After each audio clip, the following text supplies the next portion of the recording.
If you currently open your File Explorer on your Windows, you will notice that in the size section for your files, they are all listed in kilobytes. So if you want to get better file size in Explorer, here's how you can do so on your Windows PC. First thing you need to do is open your browser and go to this website, which is windhoek.net.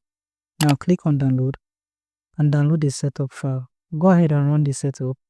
Click on OK. Next. Give permission to make changes to your device and then click on next.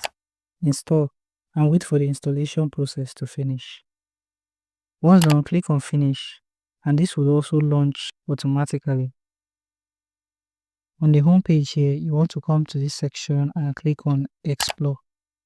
Search for better file size in Explorer. Here, click on Details and then click on Install. Now do not worry, this is safe. Click on Accept Risk and Install. Once installation is complete, when you go back to File Explorer and then refresh,